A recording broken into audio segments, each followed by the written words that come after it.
Good evening, everyone. My name is Connor Moran. I'm the director of the Wisconsin Book Festival. Thank you all for being here tonight to celebrate the publication of Christy Clancy's The Second Home. It is always one of the true joys of my job when I get to highlight great authors who are doing great work in Wisconsin. And Christy is one of those. Christy will be joined this evening by Amy Meyerson, who is an author of 2 novels in her own right, and they are good friends. And so we are delighted to host Amy as well for this conversation this evening. Before we get started, I do want to, as always, say thank you to Madison Public Library and the Madison Public Library Foundation for all of their unwavering support of the Wisconsin Book Festival over the last couple of months. I mean, really over 7 years, but truly in the last couple of months, they have been just absolutely steadfast in saying we need to be having cultural free events of this kind throughout stay at home and into the future. So thank you to the Madison Public Library and the Madison Public Library for or Foundation for all of their support. I also want to thank the sponsors of this year's Wisconsin Book Festival who have stuck by the festival and all that we're trying to do this year. So, and thank you to all of you, of course, for being here tonight. I will turn the cameras over to Amy and Christy tonight and see you at the end. Hey. Hi. Hello. Hi, everyone. Hi, everyone. Thanks for coming tonight. Well, I'm so excited, Christy, to get to talk to you about your book. I mean, we've obviously talked about it a lot in person and over email and stuff, but now I get to pick your brain about all sorts of questions that I've wanted to ask you. But I think before we begin, just because I'm sure there's some people in the audience who know more or less about your novel, I thought you could just tell us in your own words kind of a little bit about what it's about and what your inspiration for the story was. Just sure. And I also, before I start talking about my book, I want to talk about your book too, because it's perfect that Amy and I were a perfect pairing. We're kind of like chocolate and red wine, because our books, our books are both about how, families that fall apart during, or not necessarily fall apart, but might fall apart, that are jeopardized when families change. There's a dysfunction in both of our families, and there's an inheritance. So Amy's book, The Imperfects, came out May 6th? What was the day? This is, if you don't know Christy, this is classic Christy, that we're talking about her book, but she's so generous she wants to promote someone else's. But you know what? I'm a concierge, and when I know something that I like, I want other people to like it. Like I want them to know about it. So I'm really happy to talk about your book. But anyway, it's called The Imperfects. I wish I had a copy here, but I'm at my cabin. And it's really a fun, great read. So I hope all of you will look up Amy Meyerson, both The Imperfects and The Bookshop of Yesterdays. Well, I think one of the things is, if I can divulge a little bit about our friendship, one of the things that's really nice is that we became friends because we both like each other's writing. And that's sort of a special thing about being a writer, and how you get to become friends with people very quickly when you meet them in that way. But we are going to talk about The Second Home. We're not going to talk about my book. We have to. No, so this is the book, The Second Home. And it says Christina Clancy. I go by Christy usually, but my publisher thought that Christina sounded more elegant. So Interesting. I do like it, though. I like how it kind of keeps when people email me and stuff and it says Christina, sometimes I'll first think, oh no, am I in trouble? Because Christina was my name. Mom called me when I was in trouble. But then I think it keeps my professional life separate. But so this is a book about a family that is from Milwaukee, and this is a Wisconsin Book Festival. So there are probably a lot of Milwaukee people or people who know Milwaukee online. And they're from the east side of Milwaukee. They're very middle class. And they have a house that's been in their family for a really long time, for generations, in Cape Cod. And when the parents pass away, the siblings inherit the house.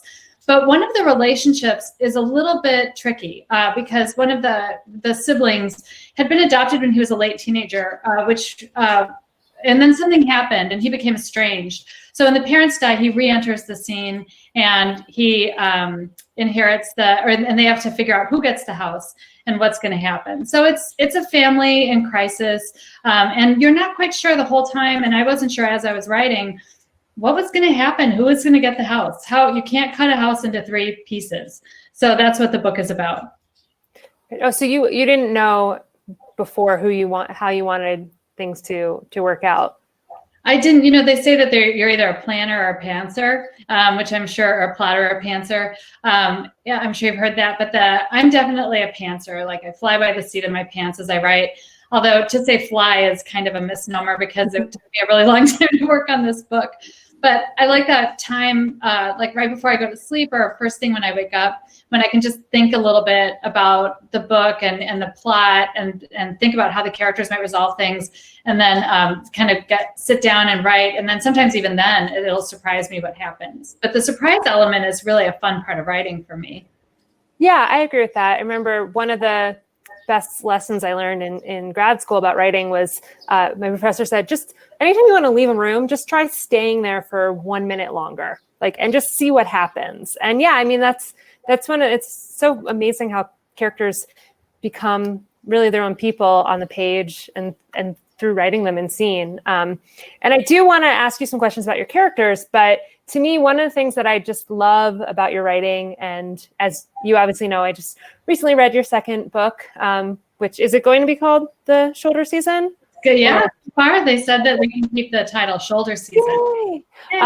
But, in both books, you just have such an incredible mastery of place. And I want to, as you're just talking about, I think it is really interesting in this book how when we think about people who own, especially a second home in Cape Cod, right? It's not the family in your novel. It's not the Gordons. It's usually I think one of the things that surprised me when I went to Cape Cod for the first time was there are places where there are these massive, impressive homes, but there's a lot of places where there's older and kind of more modest homes. And so I thought it was interesting how you had the family. They're not from the East Coast. There's all these sort of unexpected things around the second home that they inherit. And so I was sort of wondering why you decided to do, I want to talk to you about your inspiration for place, but first, why you decided to have that unusual trajectory for this home in Cape Cod. Well, I think it's based on my own experience in Cape Cod. Where we were kind of like locals in a way, because my grandparents, when they retired to the house that's been in our family since the 1890s, they lived there year round. So when I go to Cape Cod, I didn't just go to the beach. Like I would deliver Meals on Wheels with my grandparents, and I'd sit and make myself at home in the library while my grandfather had a meeting with the library board, and meet, some of my grandmother's friends, and we'd go for walks. So I feel like and actually it was interesting because I was on a call with some people from Cape Cod, and they said, you really get the local thing right. And I think the local angle is actually the most interesting one to me. I'm not as interested in Cape Cod as a vacation destination as I am in it as a place where people live year round. And in the neighborhood where my grandparents lived, if you just go for a walk, there's, the people who live there were like fishermen, or actually we just made some friends when we were there last time. And it's the mortician, who lives around the corner from them. So it's not, one of my friends who's from Milwaukee said, oh, Cape Cod, that's too rich for my blood. But it's really not. Like a lot of the parts of Cape Cod, and especially when I was growing up there, it sounded rich, but you're right. There's a lot of places that are, maybe suffering from not enough upkeep, or people don't care about making really fancy Airbnbs for people. They're just places where people live year round. Yeah, that's interesting. So how do you, to me, it's like your sense of place isn't only a character or a setting, it's a feeling. I don't know if that makes sense, but it gives me this kind of like fuzzy feeling inside. And it's even for places that I've never been. And so I wanted to, as a fellow writer, know a little bit more about how you capture a place, and especially in this novel, a place that's as complex as you're mentioning now as Cape Cod, where we outsiders associate it as one thing, and it is, there is that vacation aspect of it, but it is also a place where people live and work. So how do you go about creating that very real sense of place on the page? I think maybe some of it is just spending a lot of time there and paying attention to all of my senses when I'm in a place. Like, what does it smell like? What does it feel like to be here? What does it feel like in different times of the year? So the novel, for example, in Cape Cod, it starts in January with Anne at the house trying to figure out what to do with her parents. And I needed to go to Cape Cod in January. I'd never been there that time of year. So I did, I went and it's really different the way the Cape feels in January versus July. It's like two different places practically. So I think some of it's just paying attention to the sounds and sensations. And I think, I was talking earlier about how I'm kind of a concierge.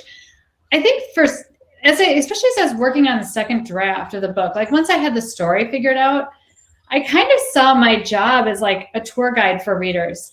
As I both wanted them to see the Cape Cod that I know and love, because I almost like as if I had a friend visit there for the first time.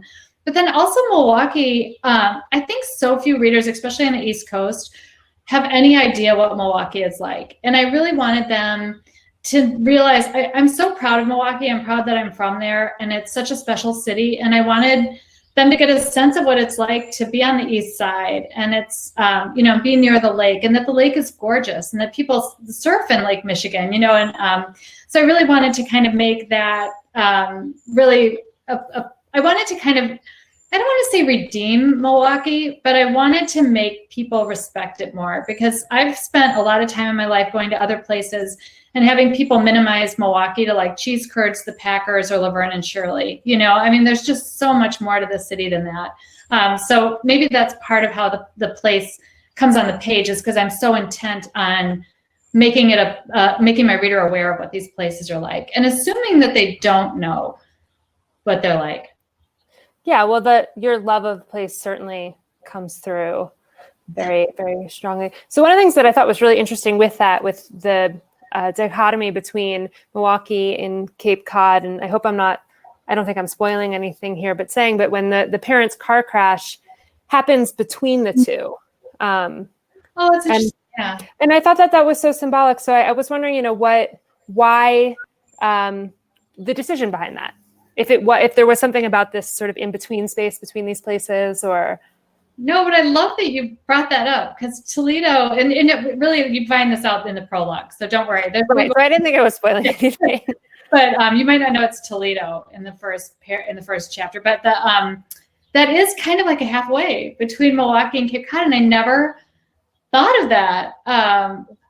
But that's a really interesting observation, and maybe somewhere in my mind I was trying to kind of create some sort of balancing point, between the two places. Yeah, well, and I did think, as someone who's from the East Coast, I don't associate people who go to Cape Cod with Milwaukee. So I thought that was a really interesting decision. And I was kind of curious if you want to talk any more about it before we talk about some other things too. What you think it brought to the characters to have them be from somewhere like Milwaukee, as opposed to, I don't know, New York or Boston or somewhere that we often think of people who would have a family home in Cape Cod. I think, I don't think I really appreciated it until I got older and lived in other places, but I really am a Midwesterner at heart. Even though I was born in Denver and lived there until I was maybe 7 or 8, I feel like I'm very much a Midwesterner.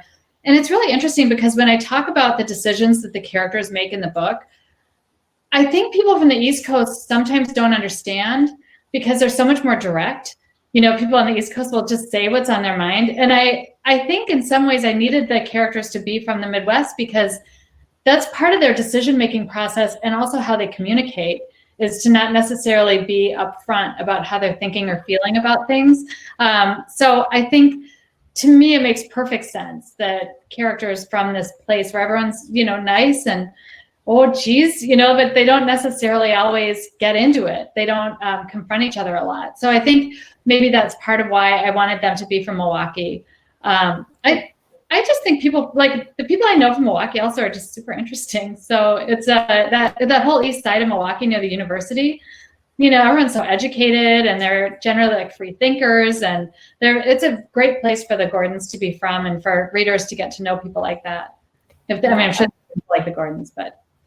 I love their family. That's really interesting that you say that, because for me as a reader, much of the plot, which I won't give away, so I'll talk sort of in generalities, but much of the event that's in the center of the plot, the way the characters responded to it, particularly Anne and Michael, it seemed to me it stemmed from I guess, and maybe this is wrong of me to say it this way, but I thought of it as like a naivete, but it's interesting that their response and the way in which, they respond to Anthony, to me seems, the conflict came out of misconceptions. And it's interesting to think about that as sort of a product of place. Mm-hmm. Yeah, no, definitely. I think that they definitely have a very Midwestern mentality. And it'll be interesting when we get into that discussion. Some of the people on the call might have actually read the book already. And I'd be curious if they're from the Midwest, if they see that with the characters. Yeah, I mean, so even, and I have to say, even though I haven't mentioned it yet, I absolutely loved Poppy. I think she was my favorite. But they're, while they all do, especially Anne and Michael, have some Midwestern sensibilities, the characters are all really different. And what was so interesting to me about that, like I've said interesting a million times, so I apologize, my vocabulary is not vaster right now. But yeah, what I responded to there was the fact that they were all really different characters, and the way that their lives developed was, out of the same place, the same home, and even sort of the same summer. That's kind of the catalyst for later events. So I was just, curious about how, you said you're not a planner, but how you were able to respond or to create such distinct responses to sort of the same place and in these three characters, and, how you went about developing because they are really distinct. Yeah, no, and I think even with my family, I have two sisters, I'm the middle child, and each one of us is so different. So I think anyone with siblings knows, like, it's amazing that you can come out of the same parents and have such different dispositions. And Poppy, it's funny, I actually thought it would be fun before the book came out, but I never got around to doing this. But to remember, like in magazines, when you could do those quizzes in the middle, I thought it'd be really fun before someone reads the book to fill out the quiz. Like, do you always hand in your taxes on time? Do you always ask for an extension? Do you hand your taxes in on time but complain about it the entire time? And so answer questions like that and see whether you're more an Anne, a Michael, or an because you can still do it. There's no reason you can only do it before the book comes out. That sounds like a really fun publicity thing. Yeah, because definitely people respond differently to the different characters, because, Poppy's, and maybe in some ways they all are aspects of myself. I think I wish I was a little more responsible and driven like Anne. I wish I had wanderlust like Poppy, and I could just go and do and be kind of loose and free the way she is. And I think there's maybe Michael is actually, and I've never thought of this before, but he might be a little bit the most like me, I think, because I'm so nostalgic, and I hold on to things really tight, and I think Michael is like that as well. But the thing I'm curious about is people respond really strongly to them, and especially to Anne. I call her my cilantro character, because people really like her, they really don't. And but I always wonder, is it because they see something in themselves that they don't like? That's like, do you like the character that's just like you, or do you like the character that you wish you were more like them? It's so interesting because it's never consistent. Some people really like Poppy. I thought everyone would like Poppy, but so many people are like, oh, Poppy's a flake. So it's just so different. Well, I find that interesting too. This, I don't think you should want, as a reader, to be friends with every character you read about. But there is often this response, I see it a lot on Goodreads, where, and I don't mean this in any sort of judgmental way, but where people respond based on, this likability in the sense of, do I want to be friends with this person? Or I think a lot of times when people, if the trauma in a book resonates with something from their personal lives, if the characters respond to it, and maybe this happens with your book, particularly maybe with Anne, but if the characters respond to it in a different way than they did or they would, they somehow take it as a kind of personal, or it shapes their, it shapes their response. I've found, I don't know that this has been your case, but I've found since publishing and, having a public readership, that I've learned a lot about why people read, and particularly readers who are not writers, and how that's often different in a lot of wonderful ways and in a lot of distinct ways from how I personally read or why I read. Yeah, that's a really interesting comment. There is that I've had this discussion with a lot of writers where people will say, oh, I didn't like any of the characters. And I think sometimes as a writer, you're like, well, that's okay. You know, like it's a story, you know, and you didn't have to. It's great when people really do attach to a character. I think it's powerful when they're moved by them, but I don't think it's necessarily an imperative to like a character. And I think it's actually great if you really dislike a character. Like there's a character in my book that people really dislike, but it's good to feel something for them. And I think as a writer, like my friend Liam Callanan, who wrote Paris by the Book, he was one of my professors, and he said, you know, it's really important to respect your characters. You don't have to like them. You don't have to make the same decisions that they would, but you should at least as a writer feel like you respect them enough to know them and understand them and think about where they're coming from with that. And I think sometimes when I read, if I feel like a character is not really fleshed out, sometimes I feel like they're like caricatures. And I don't think that necessarily sometimes the writer is treating a character with respect, because people are, even people we don't like, they have dimension, they have a past, you know, so it's kind of interesting to write a character and have people respond really strongly to them. Yeah, I like that. I've never really thought about it as respect before. The way I always think about it, because that was the challenge I had with my first book, going back and forth with my editor and my agent about like, how do you make, they didn't feel like my protagonist was likable enough. And what I realized is that at least from my opinion, I don't think likability is necessarily about, do you like this person, but more so, do you want to follow them on their journey, particularly if they're a main character. And I guess that comes from a place of respect. Well, so, and I hope it's okay if I mention who I assume is the character you're saying that people don't like in your book. If I mention his name, is that okay? That's okay. Yeah. Okay. Because one of the things that really interested me is the character of Anthony. I personally didn't find anything at all. It didn't at all shape my feelings for the book, but I didn't find him at all likable or remorseful or empathetic. And I felt like that was intentional. And what really interested me about that is it didn't repel me at all from the story in any way. It to me, for that character, it made sense, but there wasn't, I don't know if you would agree with this. To me, it didn't seem like there was a redeeming quality about him. Even as we see him later, like I didn't have sympathy for him at any point. Did you have sympathy for him as a writer, or? Not a lot because of what happens with him, but it's interesting. J. Ryan Stradle, who I think is on the call, he was one of my very first readers. In fact, he offered to read my book and blurb it before I even was out on submission, which means like it's called like a pre-blurb, and it's really risky for a writer to write a blurb for a book because you spend all this time reading it and writing a blurb, which takes a while, and then the book might not ever sell. But J. Ryan did that. He's so great. You guys should read his books. But anyway, he said in one of the early drafts, he said, I'd just be a little careful about Anthony. You don't want him to be too much of a straw man. And I thought that was really good feedback. So I went through and I did try to flesh out that character a little bit more, and I actually toned him down some from what he was in earlier drafts.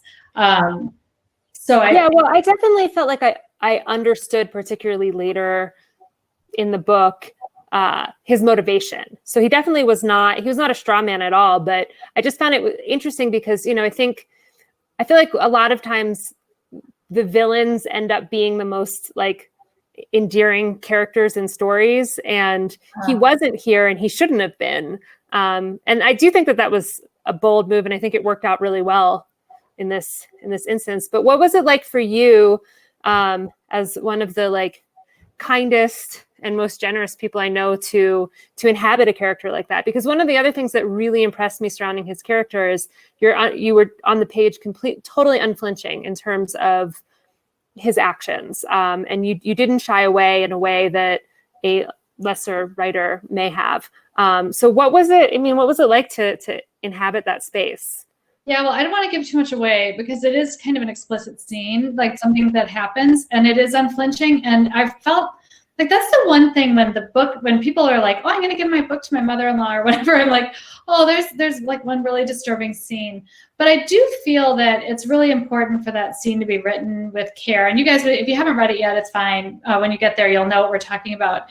But I feel like there's so much conversation in popular culture these days about the experience that it's really hard to talk about this without saying what happened. But you're doing a great job so far. Oh, good. Yeah, and to be like, I wanted to. I was actually thinking more about Anne when I was writing that scene, and making it clear what was happening with her and how she was thinking about it. And I was kind of really inhabiting her experience, and it's not one that I've had myself. I'm sure that some readers might wonder, but I wanted to be very true to how that might actually play out. I didn't want it to seem like a movie version, or like I wanted it to seem very like kind of emotional and real. So in some ways, I just had to write it, but it was hard. It was really definitely very hard. I don't know if you've had in your books where you've had a scene where you're like, oh, I got to get these characters, into a place where it's going to be uncomfortable. And that tends to be, I'm very non-confrontational. It's like so hard for me to confront someone about something that's bothering me. And I like go to the kitchen a million times and get like carrots and check the mail. And, but then you kind of have to get in that zone and just write that scene that needs to happen, because it was important to the plot, and it changed quite a bit. I worked on the novel for years and years, and sometimes the way that all played out was different, but I just wanted it to seem real. Yeah, well, it definitely did. And I think that's one of the things that's fun about writing is you get to, not in terms of inhabiting these dark scenes, but I'm not a particularly confrontational person either. I think I actually end up creating drama in my efforts to avoid confrontation. But your characters can have, I've never had screaming battles like with my family members the way my characters have, and it's fun to try on these different personalities through your writing. What helped me with that a lot was I tried writing a play once, and it was like the worst play that's ever been written. Like it was so bad. There was so much going on. But it helped me with confrontation with characters, because in a play, you have people and you put them on a stage and they have to confront each other more. And it was great. The dialogue, you want your audience to be kind of uncomfortable, and it pushes the envelope. And I think writing that play actually is the reason that this book, because I kind of put it on hold for a while before I went back to it. And I wrote the play in the middle of it. And I think writing that play helped me with everything, because also a play is so... It's weird. It's almost like less happens in a play. It's a smaller contained amount of time, but you have to be so careful about the plotting. And I think it helped me plot my book a little bit better to write a play. I haven't really thought about that too much, about how the play helped, but it was like, for any writers out there, if you're ever like thinking, how do I write dialogue? How do I get characters to like push each other beyond what they want to say? But when you think about it, when you watch a play, you usually are most engaged when the character's like, you're like, he said that? Or she didn't go there. Or like, no, don't do that. Don't open that cabinet. That's going to, but they have to do things. They have to be vibrant and moving around. So that helped a lot. Yeah, that's interesting. I had a similar experience. I took a TV writing class in the middle of writing my first novel. And I found that, I do think the theaters and playwriting is great for dialogue. But one of the things that helped me about taking a TV writing class was, things like need to happen on a TV show. And you have, if you follow like the old format, there's points where there's ad breaks where you have to have like little cliffhangers. And it really, really helped me with plot, figuring out, what needed to happen within a short period of time, and learning how to be decisive. So I like that was playwriting for you. Sometimes, as like writer types, we get so hung up on like the beauty of a sentence or like writing an image, but sometimes a book can just end up being just nothing but these like observations that don't end up going anywhere. How do you get an engine? Like, how do you attach an engine to that story? So I think that's something that one of my friends said to read Dan Brown, and that helped a lot, because you get to the end of a chapter and it's like, and then you heard the body slide against the door, and you're like, oh, I got to turn. I got to see what's going to happen. Yeah. I think I think for me, I remember saying once, like, I think the only book I stayed up all night to find out what happened, I just needed to know, was The Kite Runner. And so there's like a real merit to learning storytelling. That's interesting. I didn't realize that you had been working on, because I think your second book, which comes out next summer, correct? Yeah. The shoulder season. You wrote in a shorter period of time. I didn't realize you'd been working on this novel for over a long period. How did it evolve? Why did the version that you ended up, submitting, and now sort of what became of that to publishing? Like, how was that the right time? The book started, like maybe in 2012, or so it's really been in the works for a long time. Although it takes a long time to publish a book, so it's actually been done for several years by now. But I kind of was picking at it. I'd work on it a little bit, put it away, work on it, put it away. And I think some of that, as you know from being a professor, is that, you're an academic year. I have the hardest time writing and teaching. So now that I'm not teaching anymore, it was easier for me with my second book to kind of power through it. Plus, I think you have overcome some of the challenges of putting a book together and thinking of how it should be structured. And the second book was it was hard to write, but it was easier than the first one.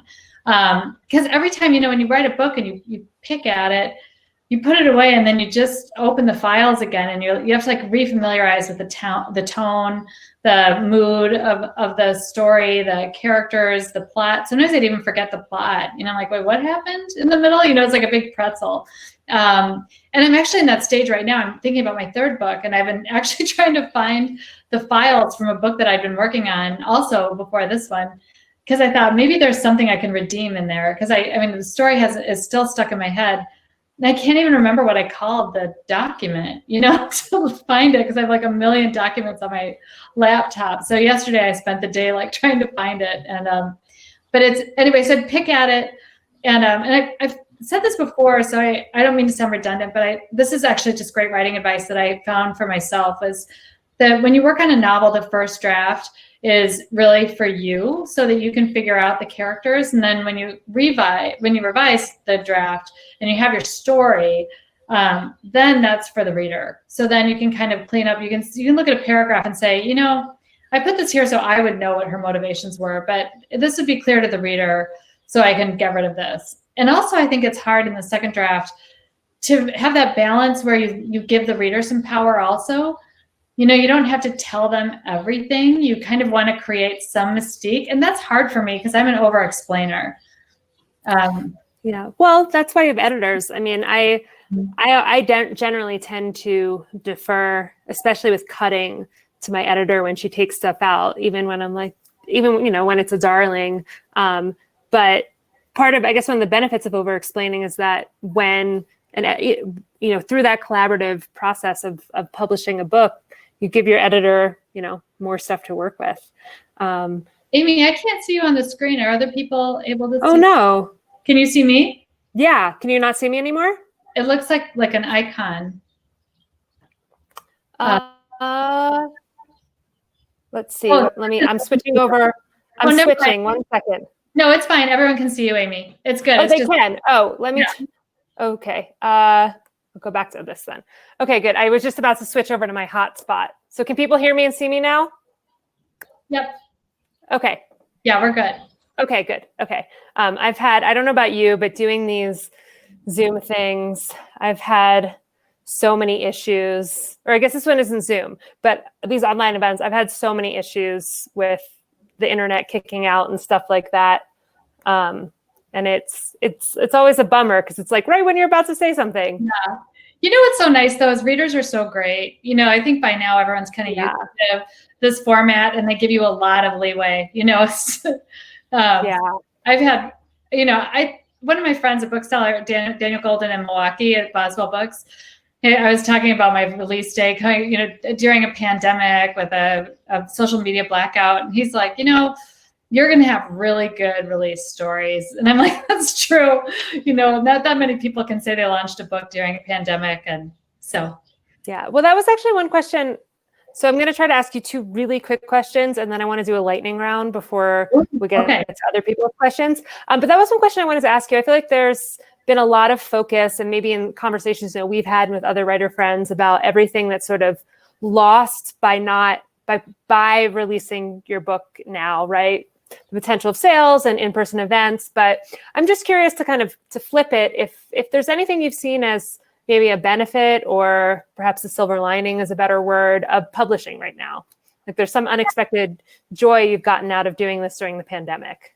Well, I have to say, I really love the Zoom calls, or this isn't Zoom, it's Crowdcast, but I really enjoy these. And it's so nice that people from other parts of my life can be there that wouldn't necessarily be able to ever see me at a live event, but they can join in.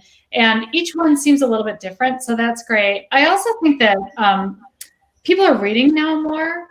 I think by now, a lot of people have already gone through all their shows, and they're ready, they're looking for other kinds of entertainment. When you think about it, the publishing industry is where all the new entertainment's coming from for the next couple of years, because it can still function, but they can't make very many TV shows now. Yeah. If you're done watching The Americans or whatever it is you're obsessed with, I think it's wonderful that people are returning to books, and I've heard that they're buying more hard copy books. I've heard it's actually harder for paperback right now, because that's such a browsing format. Like people buy, like you're at the Hudson News in the airport, and you're probably more likely to pick up a paperback because it's right there.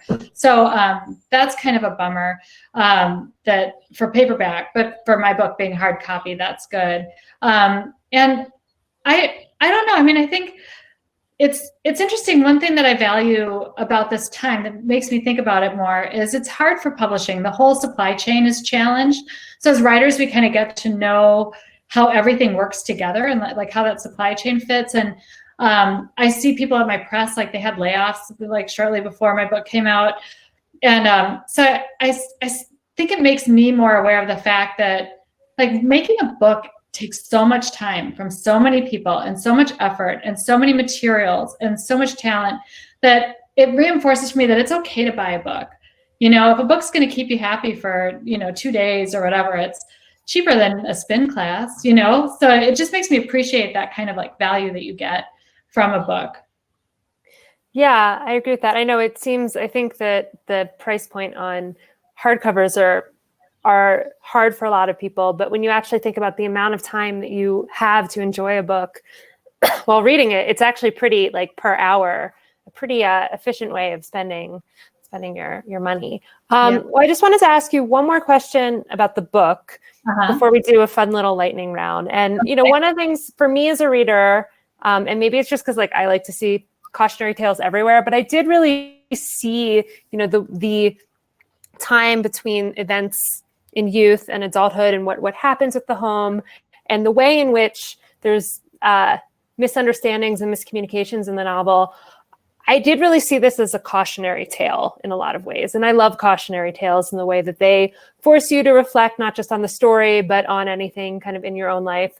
And so I'm just curious, and I think it's a good note to end on in conversations is, first of all, I'm wondering if you agree, if you saw this as a cautionary tale, and what do you really hope that readers get out of your book?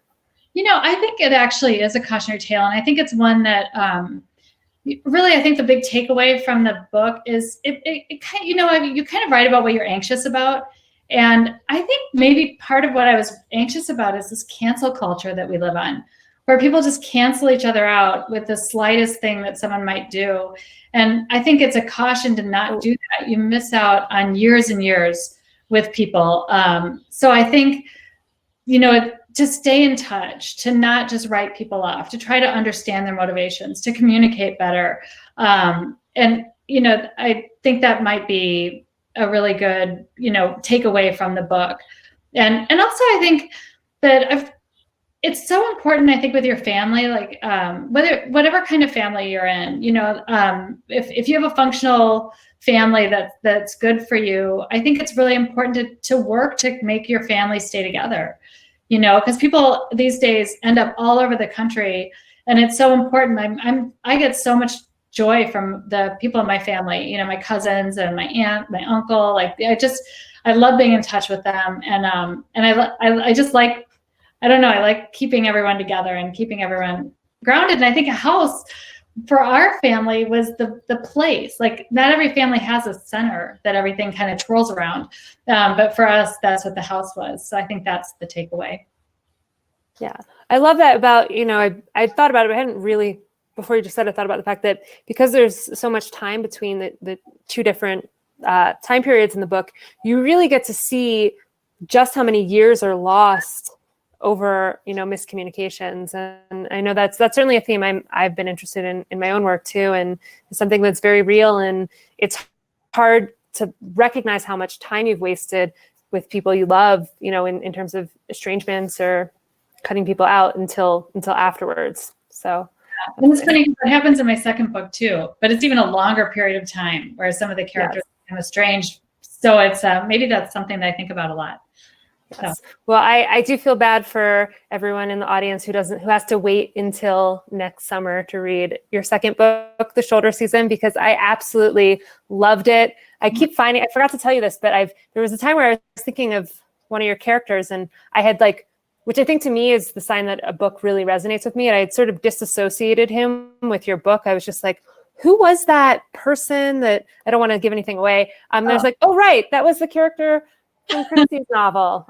So I'm so excited for this book, and also for readers to get to read your next book and see how they're similar and also how they're distinct. And I'll just briefly, the next book is about, it might sound like a big shift from a house in Cape Cod, but it's set in 1981 at the old Playboy Resort in Lake Geneva, Wisconsin. And it follows a Playboy bunny who's from East Troy, who gets a job there, and her trajectory and this tragedy that happens. So I just got the copy edits today. I'm really excited. It'll come out in July. I don't know what day though. Yeah. It's not as different as that might make it seem like, in terms of thematically and stuff like that. Yes, we have 4 questions. Do you want to take a stab at this lightning round, or should we just go into the questions? Let's answer a couple questions and then do the lightning round. Okay. That's good thinking. Okay, let me see. I'm gonna, okay. So this is cool. I've never seen it before where the people can vote on the questions. So I'm gonna start with one from Jay Ryan, which just disappeared. Oh, there it is. He says, Christy, I'm grateful that your writing disabuses notions of the Midwest. Which moment in your novel made you the happiest to write in terms of relating your experience of Wisconsin? Oh, that's a really good question. Which moment? I think it seems like a small moment, but I think it's just when the characters go to the bars in Wisconsin. Because it's, in some ways, I think it's just like what we do, like Von Trier's. One of my friends said he was reading the book and he literally just screamed, Von Trier's. And it was so liberating for me to be able to write about places that I actually know, that it feels like I'm breaking a rule, like I'm not supposed to do that. So I don't know that really disabuses the idea of the Midwest, but it allowed me to traverse a place that's very familiar to me, almost like I felt like I was just hanging out with my characters. So maybe that helped. But also, I loved actually taking swipes at, people on the East Coast, always saying, oh, Milwaukee, is that in Canada?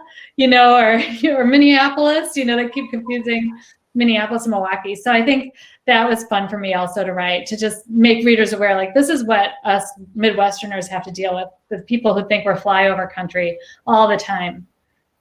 Yeah, well, it must be so interesting to, I know you were saying earlier that you recognize that you're writing for a lot of people that are not familiar with Milwaukee, but, especially in publishing, it's such a New York centric field that, what was it like, working with people who didn't really, you were definitely the expert in place in Milwaukee with this novel. Did that come into that experience as well of working with such a New York-based industry? Yeah, I think it was funny because actually when I went to the St. Martin's Press to meet everybody last September, and I was so nervous, but they were so nice. I was actually thinking I would have loved to have worked in publishing, because everyone was just amazing. They still are. But I remember when I was talking about my second book, and they said, so what are you working on? And I said, oh, about a Playboy bunny from Wisconsin. And they were like, Wisconsin had Playboy bunnies? But one of the people on the team that works on my book used to work in Door County. So she'll always laugh. Like, we did this book club cookbook, which if any of you, if you Google book club cookbook and then the name of my book, they asked me to write suggestions for a menu. and I was saying, oh, they would actually drink like Bloody Marys with a fried chicken on top. You know, they're not like oyster eating people. So that's fun. Yeah, I feel like I've seen, because I've heard of Door County from reading. I feel like I've seen it in a few books recently. Yeah, Great Believers has scenes in Door County. Yeah, and then also Cynthia Swanson's The Glass Forest. That book's wonderful. Does as well.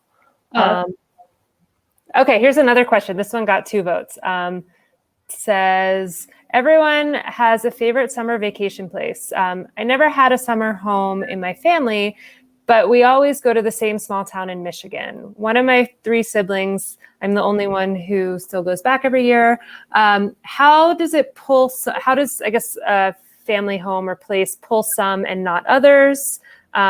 It seemed to pull all of the siblings in your book. Yeah, I think it's funny. My husband made this observation that because we have a cottage, I'm actually at our cottage right now. And he said, you know, when you're young, you go to the cottage and you don't really have responsibilities. You don't have to think about like, what's hurricane insurance going to cost? Or, you know, what if we wanted to rent this? How much would it cost? How much does it cost to put the pier in each year? So as you get older, I think some people don't like all the work associated with the house. And especially like I like old houses. I'm in an old cottage. I live in an old house.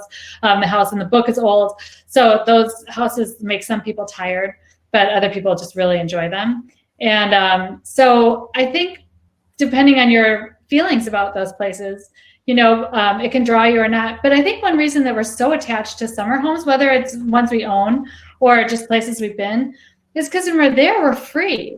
You know, we don't have all the same obligations. We don't have to fold laundry as much. You know, like my son could drive a boat when he was 12 years old, you know, and he was like 18. We could just sit outside and have a beer with him. And like, nobody thinks twice about it when you're at the lake to have a beer with your kid outside, you know. But if I was at home in Madison, I would be like, no, you're underage, you know, like, so it feels like there's different rules. And one of my friends also said, which I thought was so interesting, that when you're in a separate place like that, you feel like you're your most true, authentic self and also your best self, because you're not burdened so much. You have time to spend with people. And, you know, like I always joke about how my book, I thought everyone would think it was so quaint that we have all these, you know, like board games and jigsaw puzzles and stuff. And now we're all so sick of it after COVID. But I think, you know, that's part of the reason we're drawn to these places. Yeah, I'm sort of smiling to myself because I think I told you before, we're actually, my family, we drove to my parents' little condo in Colorado. So we're at our kind of escape place. And it is, yeah, I've never sort of thought of it in the way that you describe, but I always feel a little bit, although I hear my son crying in the background, I feel a little bit like I can breathe more here and just sort of feels like there is something to that feeling of feeling very far away from your everyday life. And just imagine now with COVID, like if you're in New York City, imagine what it's like to go to Cape Cod now. You know, it must feel like people with second homes are like, you know, it's hard to even talk about second homes because it sounds so wealthy and privileged, and it is. But I bet people are so happy to have any other place to retreat to. Yeah. All right. So can I ask you another? So the next question was about, sorry, I keep like leaning forward because the font is on the questions is small on my computer. This was about how different your new novel sounds from. Okay. The questioner said, okay, you addressed this, but I do want to still pick up part of this question, which is, how was your writing process in each of these books different? Oh, it's totally different. I think the second book was easier because I had to do it. I had 1 year to write the book. So I just had to get it done. So I walked around everywhere with my laptop. I always felt like I was busy. I always had to do things. And I treated it more like a job. And I also think I kind of knew, Rebecca Makkai always says when you get to about page 70, you freeze up. Like you start forgetting why you're writing the book and what's happening. And I knew that was going to happen. So I think I knew that there were going to be some points where it was going to be difficult. So I think it was different that way. And also it's different because I didn't have 3 different characters who I was toggling between. I just had one main character and I was following her journey. So that was pretty fun. Yeah, I'll be interested to see what you think about book 3, because I found the second book a lot easier to write, but I'm having trouble with the third one because I see like how much work is ahead of me, especially because I don't know about you, but I had a short time frame for the second book because it was due. And that's actually really helpful. It forces you to make decisions. But it's afterwards, it's just, I don't know. I look back and I'm like, how did I do that much work in that short of a period of time? I don't know if you feel that way at all.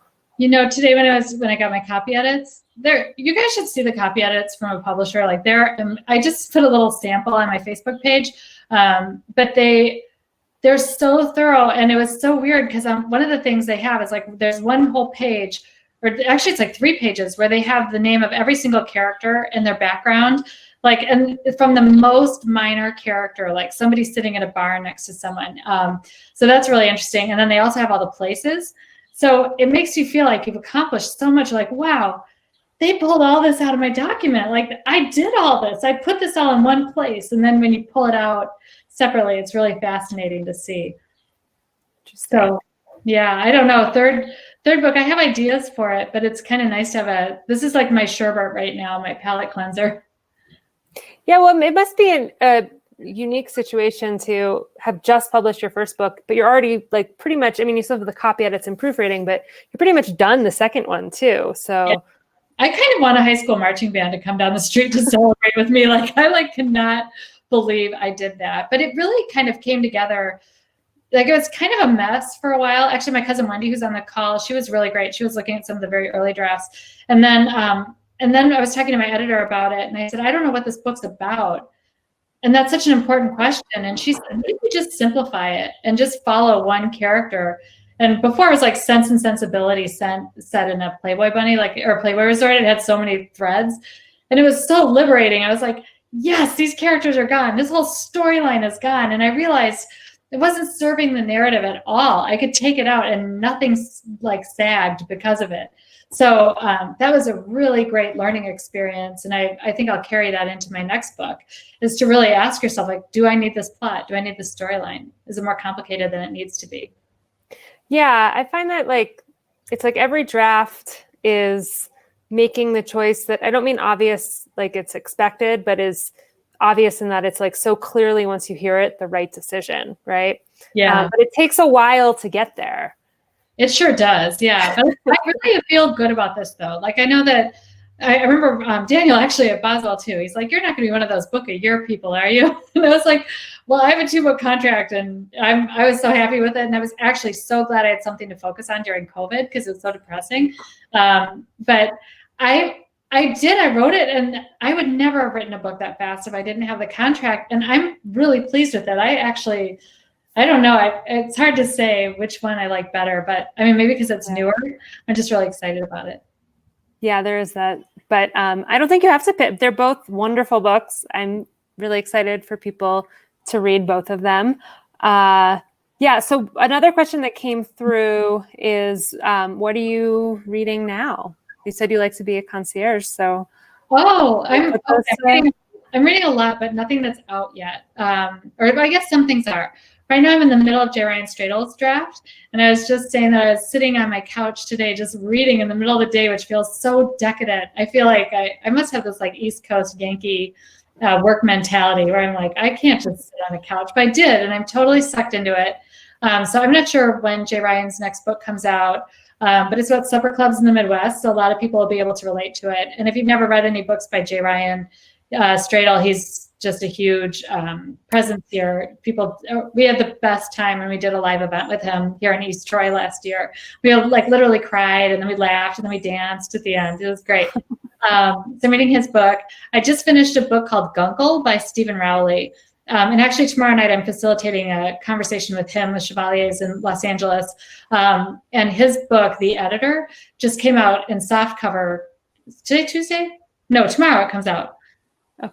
So I think I know it's so easy to lose track of the days with but but it's such a terrific book. It's about a guy publishes a book and finds out his editor is Jacqueline Onassis Kennedy, or Jacqueline Kennedy Onassis. That's such a great plot right there, and it's so good.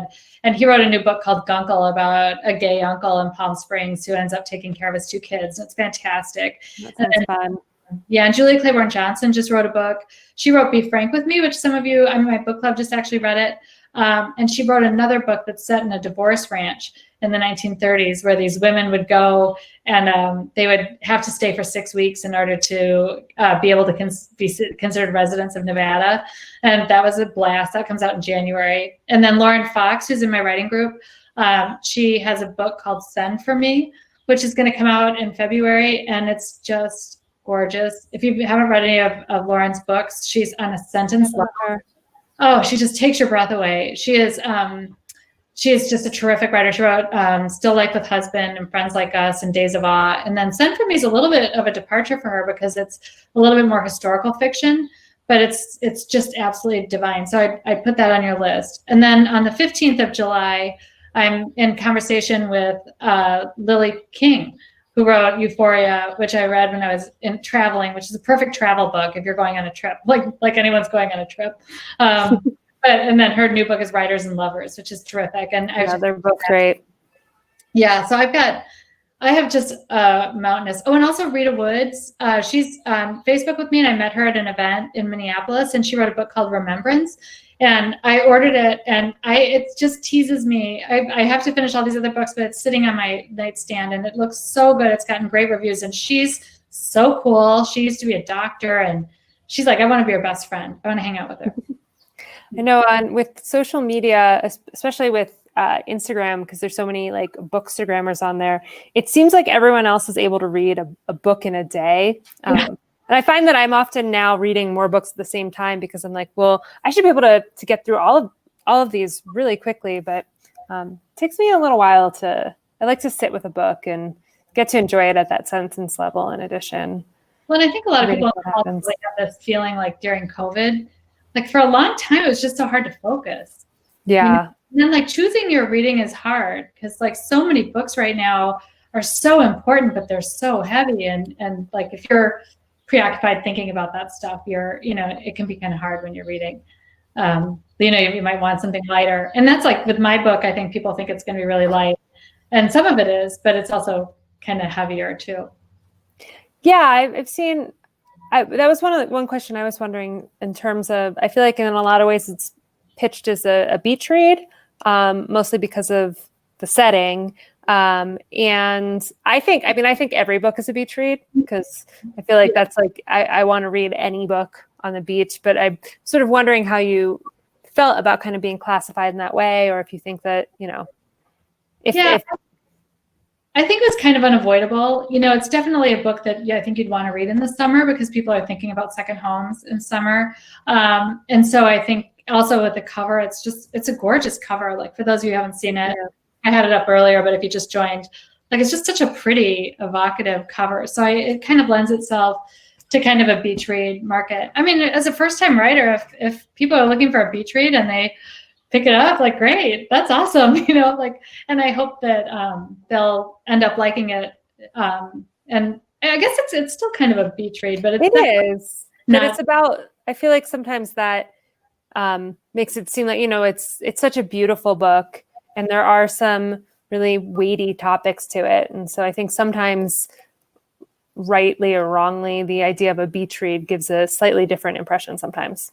Yeah. Well, I think too, I used to teach literature and English and creative writing, and I have a PhD in that field. And I read, very literary books usually. And I kind of want to be thought of as a weighty writer. I want people to think of my books as weighty instead of just commercial.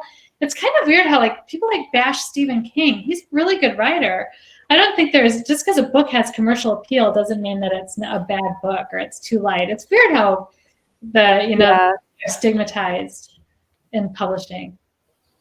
Yeah, I also think that somebody said, I love the idea that any book can be a beach book. I think it is. I think that's more of I certainly have that complex. And it feels like if your book is commercial, you're somehow forfeiting something in the process of that. But I think that that's something that writers are much more concerned with than anyone else, than readers, so it's us getting over our own egos. Well, and I think too, like one of the things I love is if a reader says, "Oh, I read this in 2 days," like I couldn't put it down. And I'm hearing that from people, and it just makes me feel so good that even though like it took me forever to write, and I try to make it literary, that it still has some momentum. Yeah. And then I obviously could talk to you forever. I don't want to keep people, but that was something that I found so interesting about publishing, is that it takes, even in a relatively swift cycle, like your last book, I think, or your next book only took you a couple of years. My most recent book only took me about 2 years. Is still the juxtaposition between how long it takes to write and publish a book, and then somebody can read it in a day or 2 days. I don't know. There's something about that dichotomy that I can't quite wrap my head around. I like it, but it's then immediately people are like, "What's next?" And it's like, well, just because you can read it in 2 days doesn't mean I can produce a new one that quickly as well. If people took as long reading it, everyone would get a 5-star review on Goodreads. Like they'd be like, "Oh man, this is really hard to write." It took as long to read it. Well, this has been really, really fun. Thank you for having me with you. As you know, I loved your book, and for everyone listening, if you haven't purchased it yet, you definitely should. There's a link at the bottom to get the second home from a room of one's own. And yeah, I think supporting your local bookstore and supporting the writers you're listening to is good. And I guarantee you will not be disappointed. They say that, I heard this study saying that when people are in a live bookstore, there's like a 30% conversion where people buy the book. And on virtual calls, it's like 10%. So it's kind of interesting. Yeah. I sometimes feel bad for the booksellers thinking, well, they put so much work into, this is the part of the Library Foundation and the Wisconsin Book Festival. But it's interesting. It's nice to support the bookstores. It takes a lot of time and effort to set up these Zoom calls. I'll say too, the book is so pretty. Like if you have a second home or someone with a second home, it looks really great on a bookshelf. So and you're amazing too. You guys buy the Imperfects. It's so good. Who was the last question? I promise. Okay. Who was the artist who did the cover? Did you have any input on that, or? I didn't really. I think they would have cared if I didn't like it, but I liked it.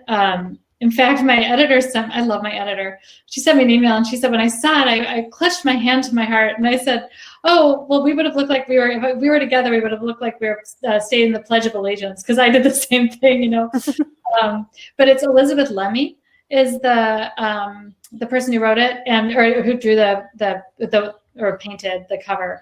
I think it's Lemmie, and she's in Canada. She has an Instagram presence. And I think that my next cover, I haven't seen it yet, but I wouldn't be surprised if they try to have some sort of through line visually between the two covers. So I'm waiting with bated breath to see what the cover is going to look like, but I wouldn't be surprised if it's an Elizabeth Lemmy. Oh, how cool. You have your own personal art. Yeah. Not for other things too, but I love that there's like this collaborative consistency. Well, and her paintings are very much they look like second home paintings. There are always people like in water, jumping off a pier, or it's very evocative.